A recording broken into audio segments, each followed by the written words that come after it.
Halo, Assalamualaikum. Halo. Halo, Halo Assalamualaikum. Ibu. Waalaikumsalam Ibu. Suara Bu Erma bisa terdengar ya? Terdengar Ibu. Terdengar Ibu. Alhamdulillah, ini habis Lebaran masih bisa nyala laptopnya. Oke, kita sambil nunggu jam 1, saya buka aja ya. Jadi ini minggu depan ada pergantian jadwal juga, sudah saya ganti hari Rebo. Jadi Rebo ini kita absen aja, karena itu kan tugas Anda kalau nggak salah ya. Jadi nanti minggu depan kan Senin harus nggak boleh kuliah. Kita absennya di hari Rebo, kemudian ada karena tugas dikerjakan aja. Jadi semua tugas itu Anda nanti kumpulkan di minggu terakhir sebelum UAS. Itu aja. Ada pertanyaan? Ibu izin cek Ibu. Ya, gimana, Izin Mbak? konfirmasi untuk tugas berarti dikumpulkan sebelum UAS nih Bu, semuanya ya Bu.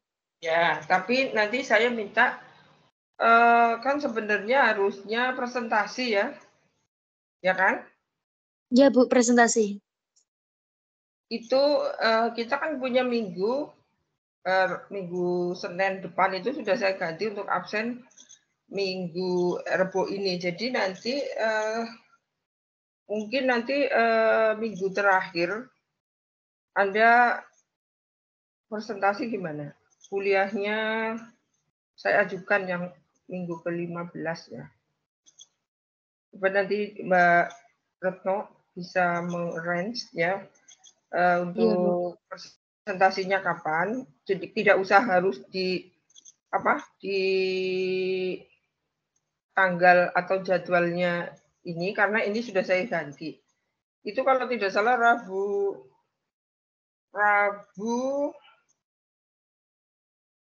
kapan itu? Rabu besok ini. Nah, ada kalau mau presentasi yang kemarin boleh. Silakan aja, tapi itu sebenarnya tugas, jadi tidak masalah, tidak mengganggu kuliah. Nah, nanti selebihnya kuliahnya kita kebut di minggu terakhir, kemudian yang belum presentasi di minggu terakhir. Atau terserah Anda punya jadwal, dipersilakan sama Bu Erma ya. Iya Bu. Siap Gampang Ibu. aja, nggak usah terlalu di ini. Yang penting Anda nanti tugasnya dikumpulkan, itu nilai dari Bu Erma. Kebetulan untuk mata kuliah ini saya koordinatornya, nanti semua nilai harus masuk ya dari Bu Prof. Endah, dari Bu Darmanti, saya itu. Yang penting Anda sudah mengumpulkan, nanti kita akan koordinasi, kemudian bisa nilai Anda keluar kalau sudah lengkap. Gitu ya. Oh iya Bu Erma, mohon maaf. Ini siapa tahu salah mumpung lagi habis Lebaran, mohon maaf lahir batin ya. Oke Bu, mohon maaf lahir batin Ibu. Oke, kita mulai karena sudah jam 1, namun sebelumnya Bu Irma mohon izin ya, saya minta untuk membantu mendoakan Utias Rini yang sedang berobat di Rumah Sakit Karyadi ya. Kita doakan bareng-bareng, berdoa mulai.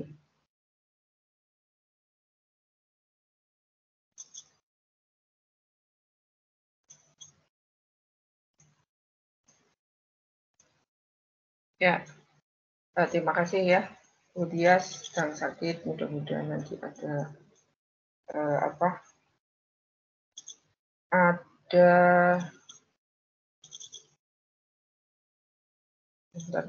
ada kemajuan karena beliau saat ini sedang dirawat di ICU.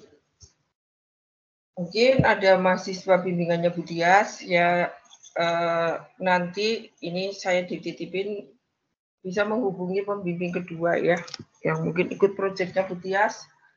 Jangan WA ke nomornya Bu Dias karena nanti yang membalas putrinya, maksudnya kalau untuk urusan akademik langsung aja ke Pak Isdat atau pembimbing duanya langsung, gitu ya.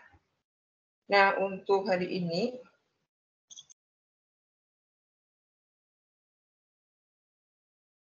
Bentar.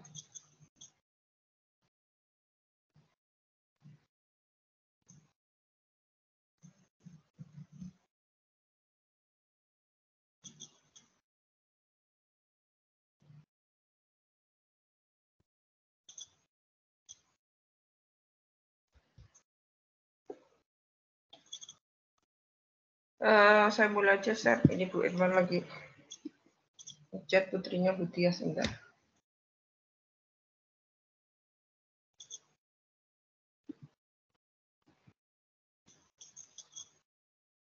Ini sudah pada di Semarang atau belum?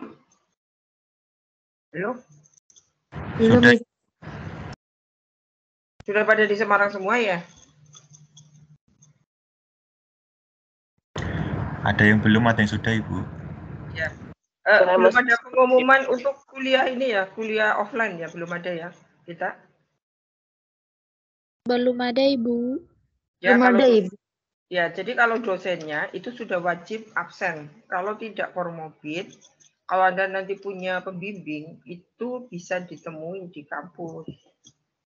Ya, karena semua dosen yang sehat wajib absen di kampus. Jadi kalau Anda mau ketemu pembimbing Anda, ketemunya bisa di kampus. Kemudian mungkin nanti juga ada yang offline ya, sempro dan sebagainya mungkin. Jadi siap-siap aja, mulai berbenah. Ya, apakah sharingan Bu Irma sudah kelihatan? Sudah, Ibu. Oke. Sudah, Ibu. Ya, jadi minggu lalu sudah kita minggu lalunya ya. Di penanganan pasca panen ini kita bisa meliputi buah, sayur, biji, bunga, dan umbi-umbian yang semuanya bisa masuk dalam tanaman hortikultura. Nah, apa bedanya dengan tanaman obat? Sebenarnya di pasca panen ini juga bisa ya. Jadi selain tanaman hortikultur, tanaman obat juga masuk dalam teori atau masuk dalam lingkup ini. Kemudian mungkin Anda sudah banyak mengenal ya apa yang disebut produk hortikultur yang asli Indonesia terutama. Nah, ini adalah bawang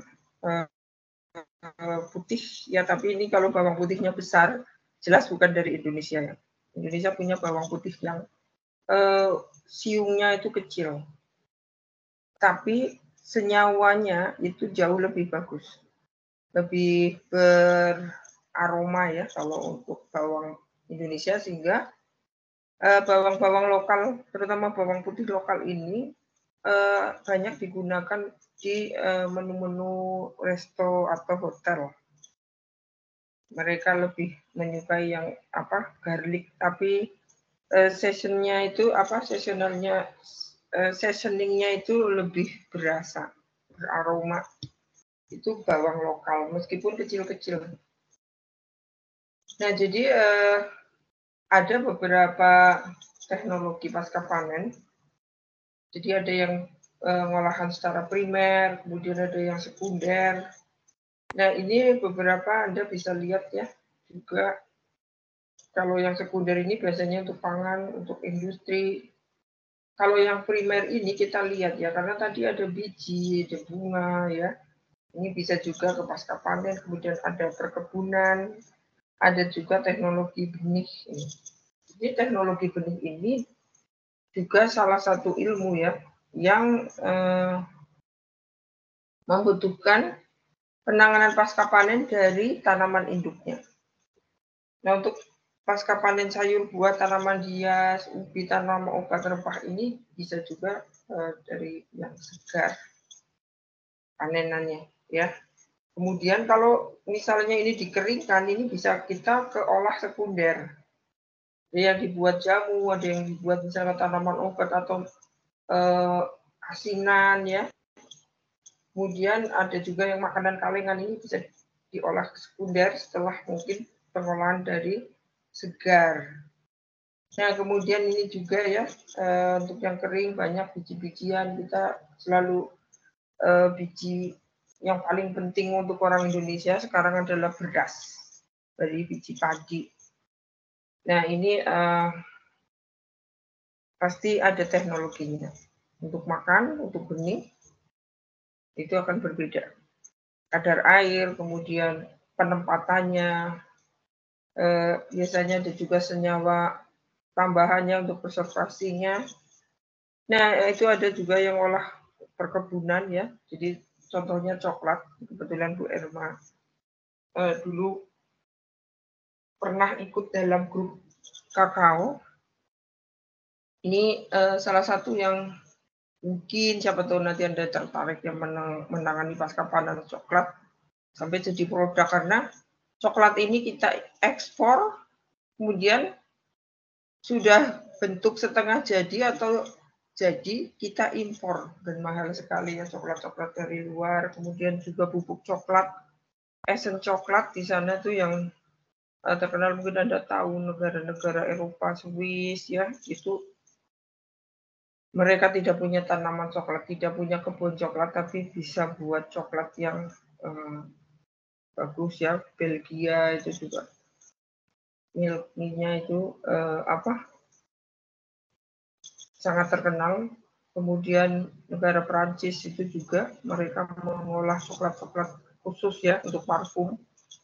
Jadi kopi juga ya, kopi Indonesia ini, kalau kopi mungkin sudah bisa ada brand Indonesia yang mendunia kalau menurut Bu Erma. Kemudian ada lada, karet, sama ya. Kemudian ini salah satu produk. Nah, Anda harus tahu, meskipun ada beberapa produk yang kita impor, itu juga harus ada kelanjutan dari pasca panen. Jadi bukan hanya produk yang dihasilkan atau berasal dari komoditi lokal, tapi kita yang impor itu juga ya, termasuk Anda mungkin nanti bisa belajar tentang fumigasi. Fumigasi ini adalah salah satu teknologi pengasapan, baik untuk nanti mungkin menghilangkan ngengat, menghilangkan mikroorganisme, atau juga untuk dikombinasi dengan pelilinan ya, pelilinan atau mungkin dengan lapisan-lapisan pengawet dan juga lapisan anti mikroba. Kemudian kemarin kita sudah banyak belajar ya, tanaman-tanaman yang memang cepat sekali harus ditangani. Ada beberapa hari saja sudah rusak. Nah, ini ada beberapa komoditi seperti ini ya. Ini tebu, ini gambar tebu. Ini pasti akan beda penanganannya dengan misalnya ini kopi. Apalagi dengan teh. Sama-sama ditangani, tapi akan beda juga dengan getah. Beda lagi dengan buah mete ya. Jadi yang kita makan kemarin mungkin pas lebaran itu kacang mete. Itu adalah buahnya ya, yang keras. Sementara yang menggelembung, yang berair itu adalah tangkai semuanya. Ini beberapa tanaman akar keras. Ini kelapa sawit juga berbeda. Kemudian untuk bunga-bungaan ini berbeda ya, ada yang mungkin tunggal, bunga tunggal, ada yang bunga bertandan ya. Jadi satu tangga itu banyak bunga, kemudian bagaimana menanganinya biar tidak mekar semua atau harus mekar semua justru ya. Ini juga untuk pangan. Itu tadi yang saya kasih tahu, ini contoh sorghum. Kemudian ini ada tanaman-tanaman ubi ya, itu juga.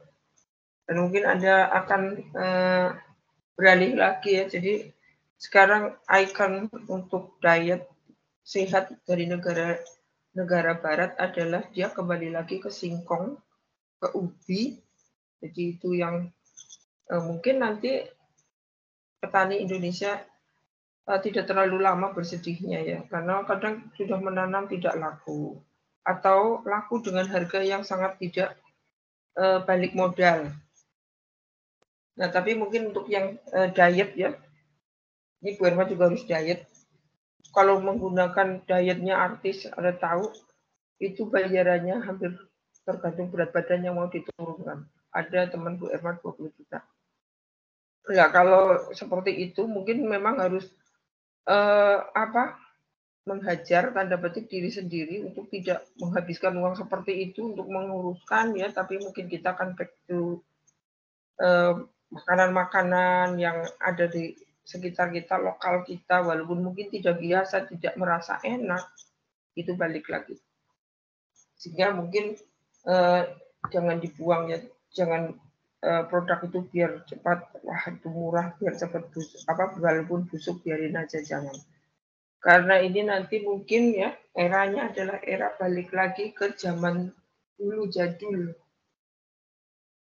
Jajan-jajan yang bukan gluten, bukan terigu ini harusnya dikemas lagi ya. Ini juga untuk buah-buahan, untuk untuk buah-buahan lokal, mungkin untuk produk lokal seperti ini juga ya.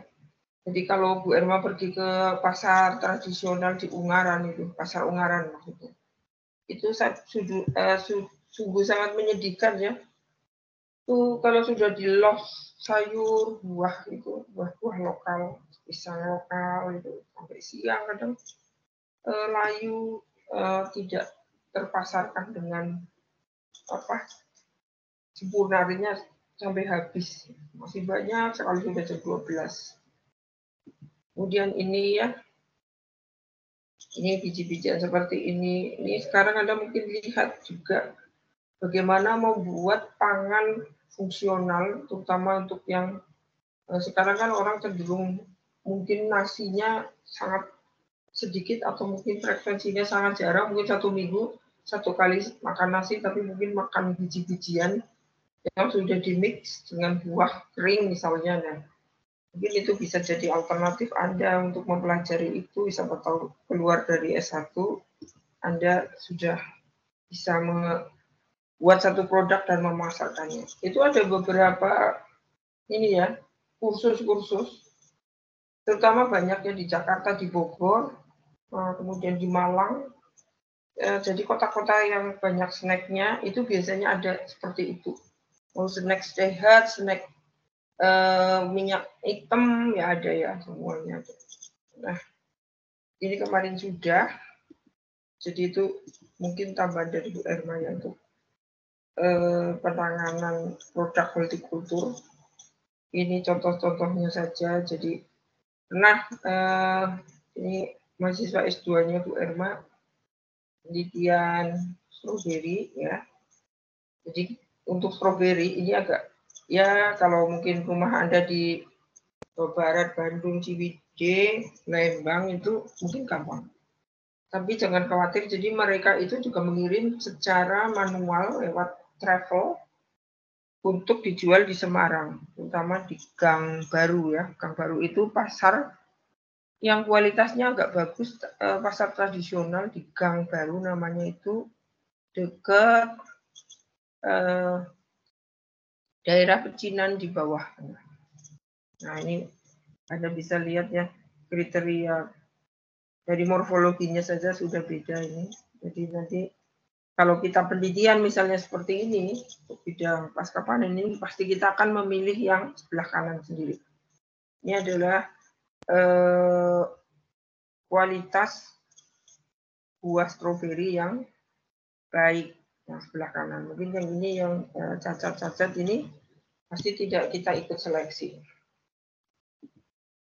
Kemudian ini juga ya, jadi kalau kita penelitian, mungkin penelitian apa saja, homogen ini harus diupayakan setinggi mungkin kehomogenitasnya. Kalau sama persis nggak mungkin ya. Jadi ini kan misalnya jumlahnya Anda bisa lihat sama, kemudian ranknya hampir sama, kalau sama persis nggak. Nah, tapi Anda bisa mengamati perbedaannya dari awal, kemudian berubah. Nah, jadi misalnya Anda bisa lihat juga sebelah kiri ini, perubahan dari tomat hijau menjadi orange, terus kemerahan dan merah.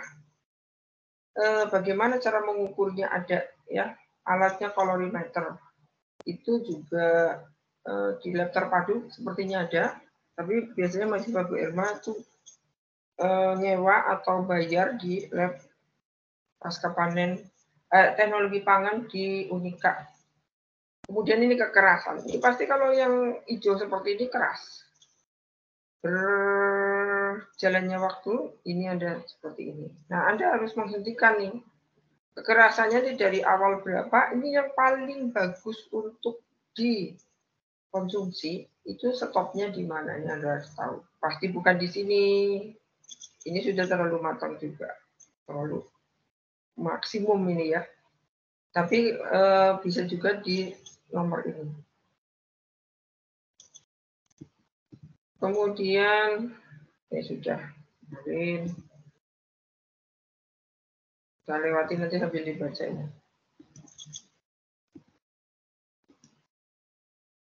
Ini sudah. Ya. Ya, jadi Indonesia ini penanganan dari bawah pohon atau dari tanaman induknya itu memang kadang-kadang disepelekan ya. Padahal itu sebenarnya awal dari kualitas itu bisa dipertahankan lebih lama atau malah justru dipercepat. Apa ini misalnya panen model seperti ini ya. Ini juga harus melingkupi keamanan dari si pemetik. Kemudian kesehatan si pemetik juga ya, tidak berat sekali, itu harus yang ergonomis, juga memanusiakan ya manusianya, dan ini juga tidak merusak si produk. Nah, kalau Anda lihat YouTube yang di luar negeri, post harvest itu mereka tidak banyak tenaga kerja, jadi sudah pakai mesin mekanik. Misalnya ya panen apel, kalau kita itu mungkin pakai galah satu-satu ya, karena paling punyanya satu rumah satu misalnya, atau kebunnya hanya berapa lah pohonnya ya. Mereka memanfaatkan tenaga manusia kalau di Indonesia. Kalau di luar negeri udah nggak ada orangnya, pohon apelnya beribu-ribu ya, tapi mereka menanamnya itu dengan satu rencana yang sudah matang. Jadi nanti karena tidak ada orang, ini jaraknya harus tepat, kemudian perairannya tinggal ditekan tombol, kalau panen tinggal digoyang-goyang, masuk alat. Orangnya mungkin tidak banyak, tapi itu bisa masuk truk. Kemudian nanti sampai ke pencucian ya, jadi itu sudah diperkirakan. Nah, Indonesia ini itu agak susah seperti itu.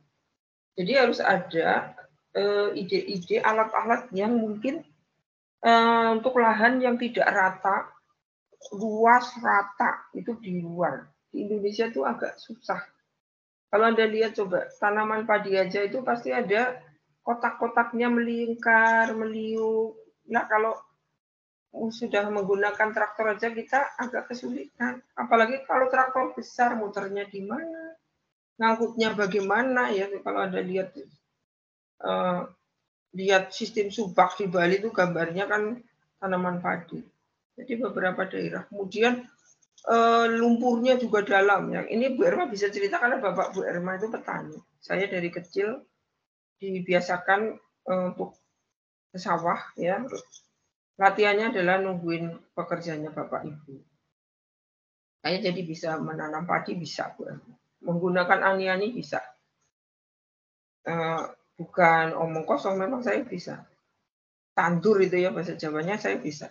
Dan saya nggak malu. Saya itu sebenarnya kepengen ya itu kalau di sela-sela liburan itu tandur. Tapi waktunya yang agak susah. Udah capek otaknya. Nah, seperti itu tadi ya. Jadi alat ya, kalau Anda lihat di Indonesia ini biasanya ya seperti ini marketingnya ya, yang tidak terlalu mahal. Kalau secara tradisional murah ya di pinggir jalan digantung-gantung. Jadi mungkin ya untung tapi tidak banyak. Kemudian kita yang beli juga kualitasnya ke higienisnya juga mungkin berbeda ya. Kalau itu ditangani atau didisplay pada tempat yang bersih, pada tempat yang suhunya mungkin bisa menekan respirasi. Nah ini juga ya, jadi pasca panen kadang-kadang kita kalau makan nasi itu kan ada batunya. Dari mana batu itu? Orang tanaman padi itu kan di sawah yang nggak ada batunya. Ya Anda pasti tahu lah kalau menjemur seperti ini adalah semen ya. Apalagi kadang-kadang ada juga di desa-desa tuh menjemur di jalan. Kadang hanya dilapisi dengan deklit atau tenda ini seperti ini, kemudian ada mobil lewat kelewatan ya, injak. Kemudian ini kalau rusak ini semennya itu juga dia akan ke bawah di gabah, kemudian masuk dalam penggilingan, kemudian ya masuk juga dalam beras dan nasi kita. Sehingga waktu membersihkan pasti kalau yang teliti mungkin membuangnya waktu membersihkan. Nah ini kalau sudah jadi beras, sudah packaging seperti ini, kalau lama tidak digunakan atau tidak menjadi stok, ini pasti musuhnya adalah serangga. Anda mungkin pernah lihat beras kalau dicuci kok banyak yang mengapung ya, serangga kecil-kecil berwarna hitam atau coklat. Nah ini adalah serangga-serangga yang masuk dalam kantong-kantong beras. Nah, jangan salah ya. Ini meskipun di plastik tebal seperti ini, serangga ini punya gigi yang bisa menusuk. Sehingga dia nanti begitu kecil aja dia bertelur ya, maksudnya ini pasti sudah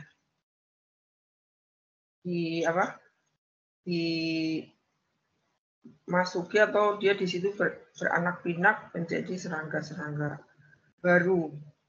Dan biasanya Bu Erma kalau punya mungkin beras hitam itu kan mahal, itu saya kasih di wadah yang kedap udara pun masukin di kulkas, itu aman. Tapi kalau banyak ya susah ya. Nah ini juga dalam proses banyak sekali ya alat-alatnya sebenarnya. Karena kalau di luar, ini kebetulan contoh gambar dari luar, ini mereka sudah betul-betul mengurangi tenaga manusia. Seperti ini grading, ini cukup dengan ukuran dan volume, kemudian itu yang bisa lewat, jadi seperti saringan. Ukurannya seperti ini, lewat sini, yang lebih kecil lagi lewat sebelah sana. Nah, untuk misalnya merah, kuning, hijau, ini sebenarnya teman-teman fisika sudah bisa menggunakan alat untuk mendetek. Oh ini merah nih lewat sini udah matang, ini agak orange. Ya. Kemudian ini ada alat-alat juga ya, tetap ada manusianya untuk sortasi. Kemudian ini ada beberapa alat-alat. Jadi di IPB itu ada Fateta. Jadi Fateta itu dulu Bu Irma tanya di sana itu adalah satu fakultas teknik pertanian. Ini salah satu alat-alat yang seperti ini yang dibuat ya. Alat panen, alat untuk mengaduk-aduk, alat untuk apa itu ada di sana, tapi yang jurusannya teknik pertanian. Nah kemudian untuk bunga itu juga ya. Jadi kertas atau lapisan yang untuk membungkus ini juga sangat membantu untuk apa? Membantu untuk minta izin.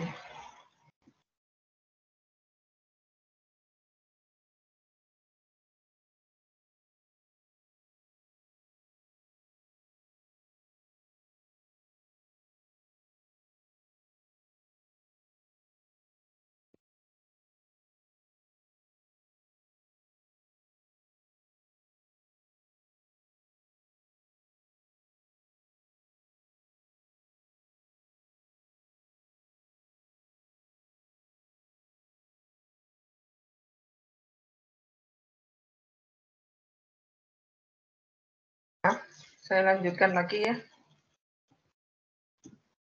Nah, untuk pelapis ini juga banyak sekali ya. Kemarin ada mahasiswa 2018, ya 18 itu juga mahasiswa ini mengamati tentang pengemas.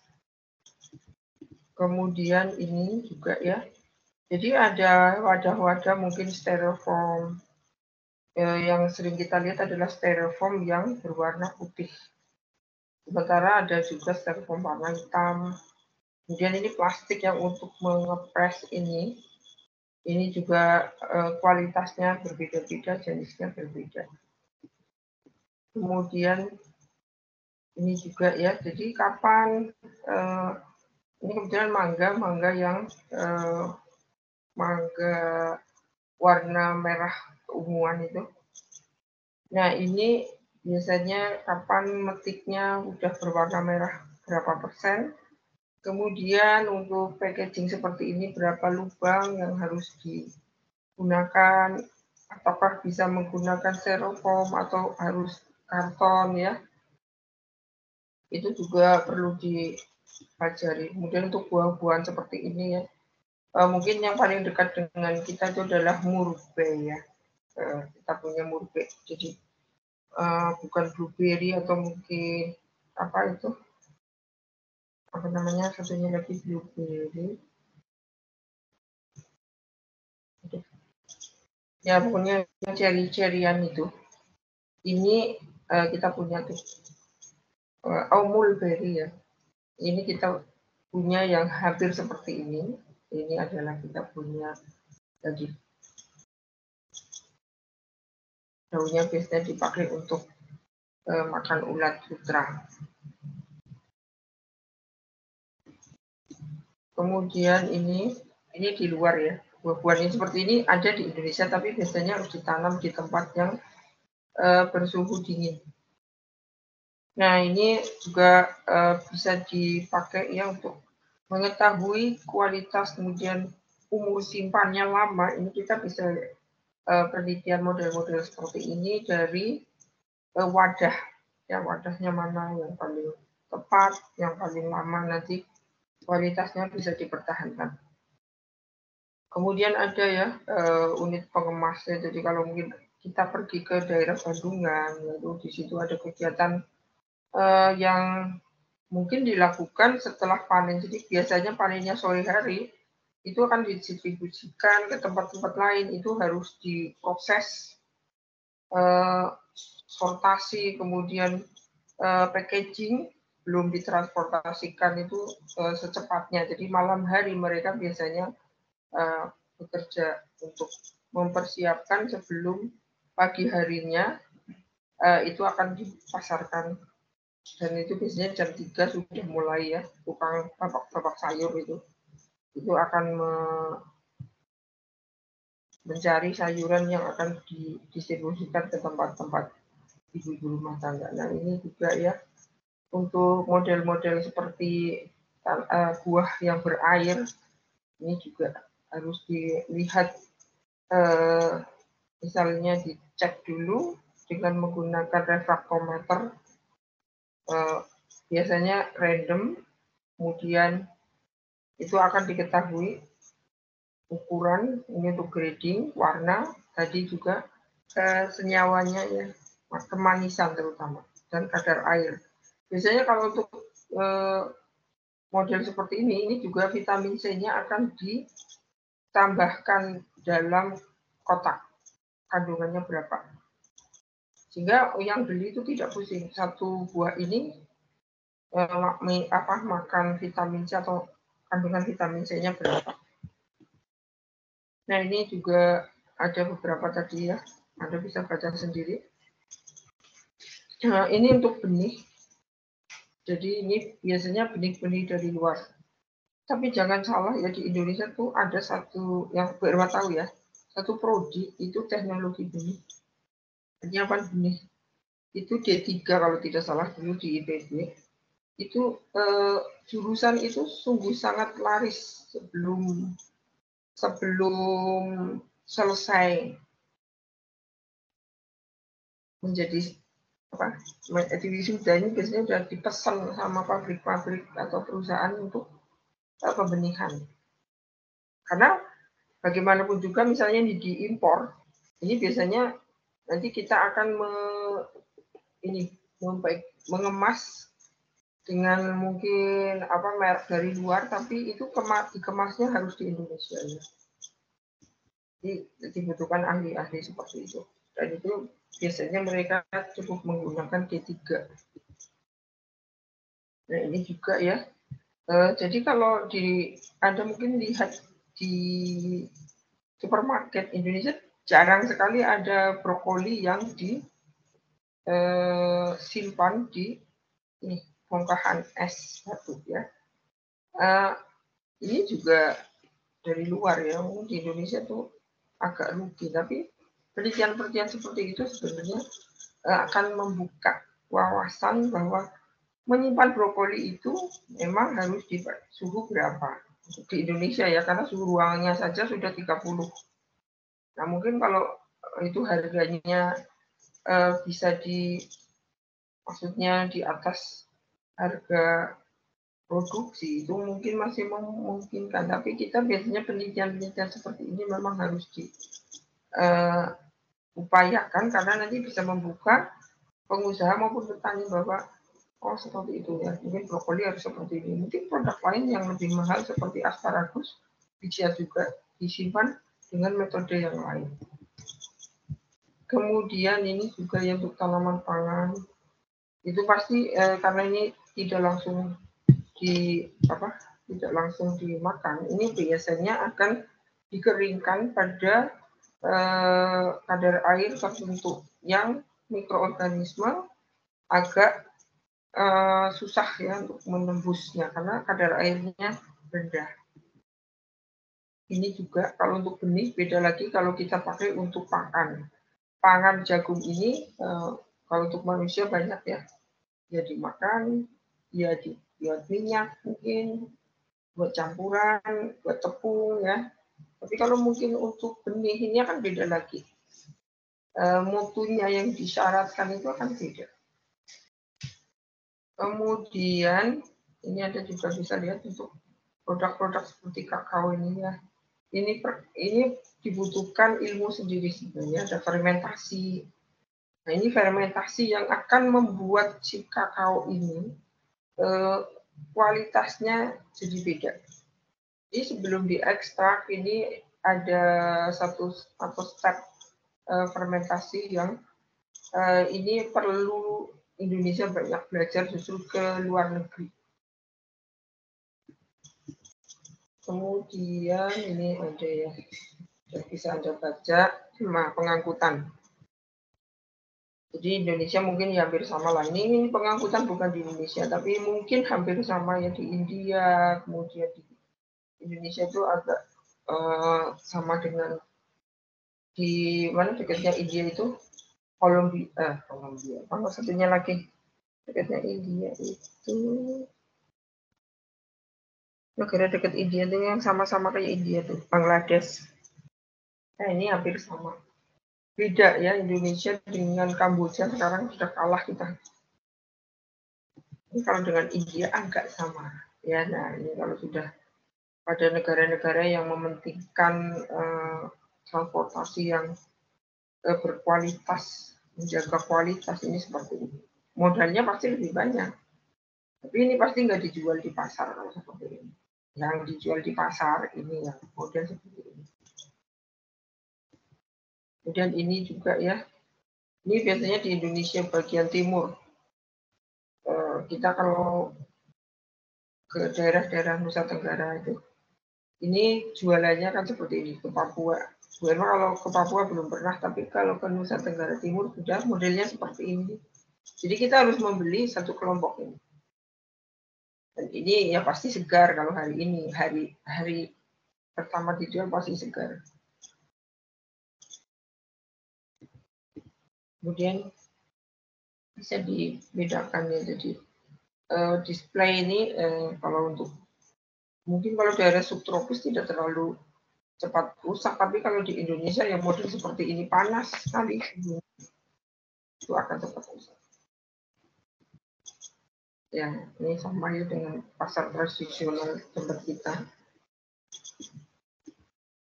Kemudian ini kondisi penyimpanan, jadi sebaiknya ya.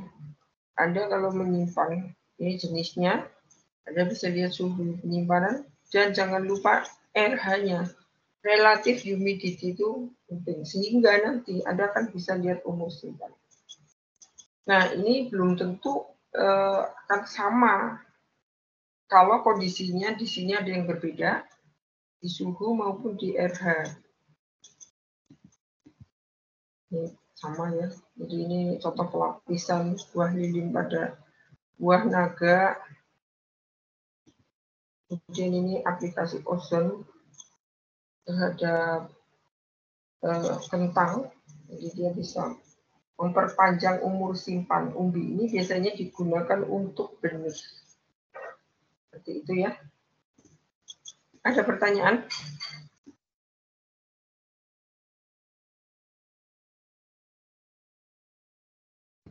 Ada pertanyaan? Belum, Ibu. Ya. Ini pada ngantuk ya. Oh iya. Bu Erma belum absen ya, sebentar. Lupa. Ada pertanyaan tentang ini enggak? Tugas? Belum.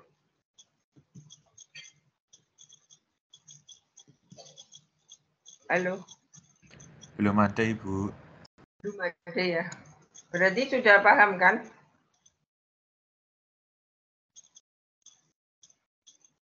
Insya Allah paham, Bu.